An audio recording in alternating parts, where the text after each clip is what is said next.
Olá, eu sou o professor Felipe Moraes, professor de redação. Na aula de hoje, nós vamos falar sobre as competências 1 e 2 do Enem. Está começando o Cai no Vestibular.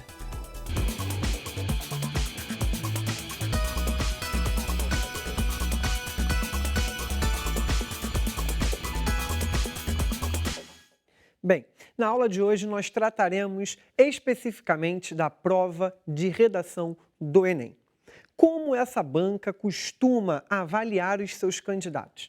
Ela avalia os candidatos em 5 competências. O que vem a ser competência? A competência nada mais é do que o conhecimento do candidato. Então, a banca está avaliando o conhecimento do candidato dividido em 5 competências. E, no contexto de hoje, nós vamos falar das competências 1 e 2.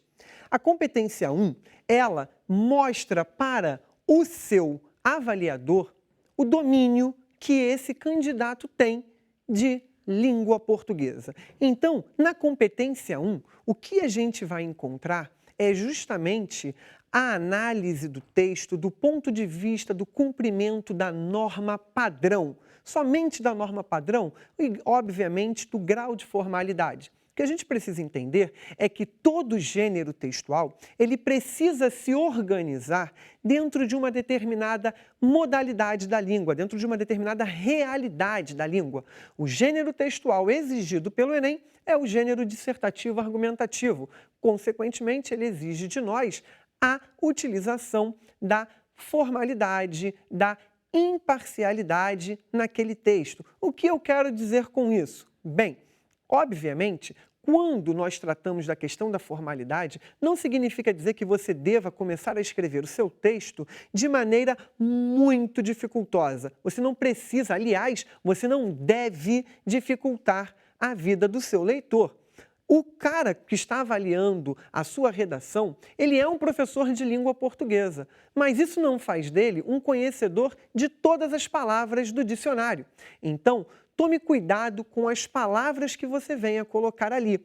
Utilizar palavras bonitas, difíceis, não é algo que vai demonstrar para a banca que você tem domínio de língua portuguesa. E o que vai mostrar para essa banca que eu tenho domínio da língua portuguesa? Justamente você conseguir organizar claramente as ideias no texto, cumprindo com as regras, por exemplo, a acentuação, a ortografia, a pontuação, a regência, a concordância, a crase, a colocação pronominal, e muita gente acaba dizendo: eu não preciso estudar língua portuguesa para o Enem. Isso é um verdadeiro engano. Você precisa produzir um texto extremamente claro. Dessa maneira, para que esse texto possa ser claro, conciso, para que ele possa ser algo que faça sentido onde quer que ele vá, você precisa organizar esse texto considerando, obviamente, a gramática, ou seja, a organização daquele texto. Mas você tem que levar em consideração um outro fator.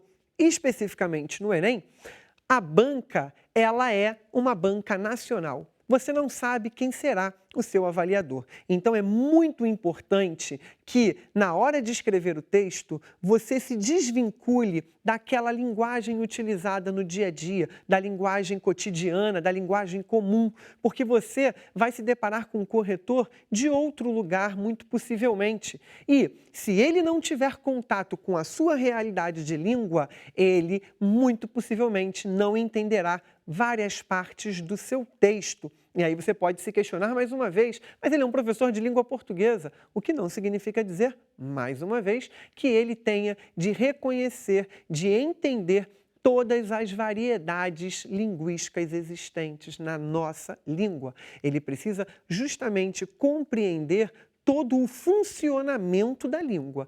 Por isso, o Enem vai exigir dos candidatos o cumprimento dessa norma padrão, do domínio da língua, de como você se apropria dessa língua e é capaz de transmitir a mensagem da maneira mais clara, mais adequada para aquele gênero possível.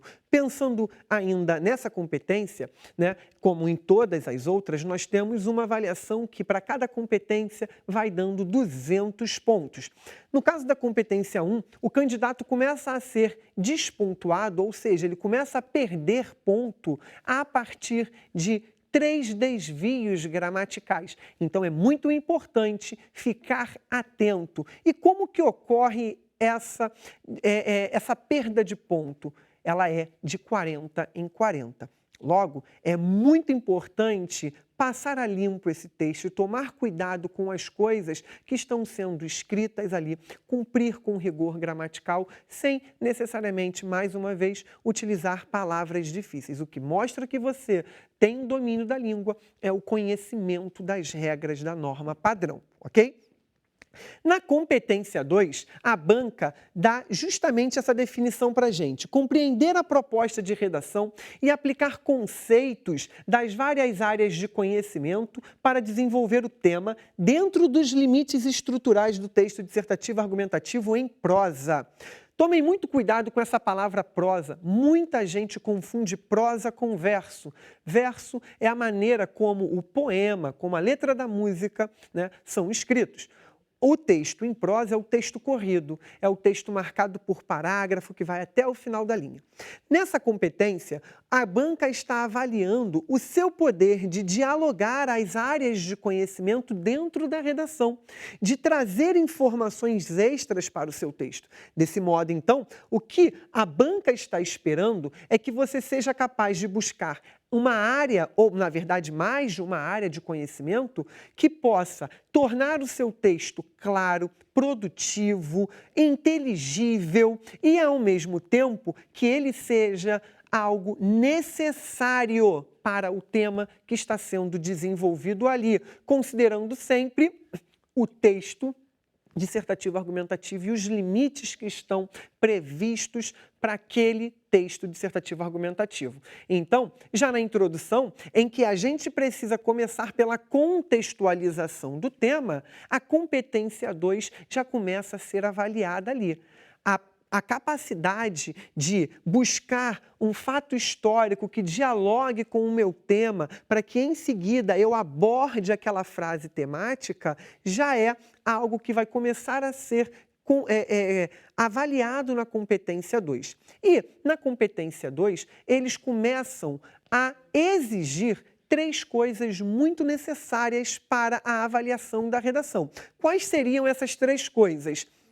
Primeiro tópico, a legitimidade.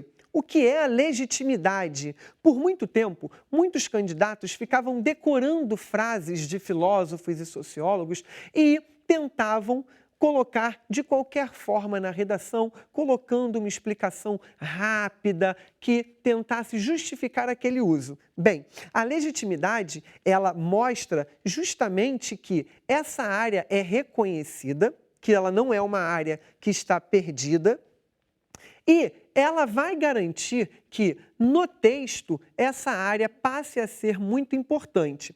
No caso da pertinência, que é o tópico 2, você começa a ter a necessidade de falar justamente de uma área que você escolheu para o texto que seja uma área propícia para aquele texto, que esse conhecimento que você trouxe, ele é propício. Então, nesse caso, você vai começar a dialogar com as palavras do tema.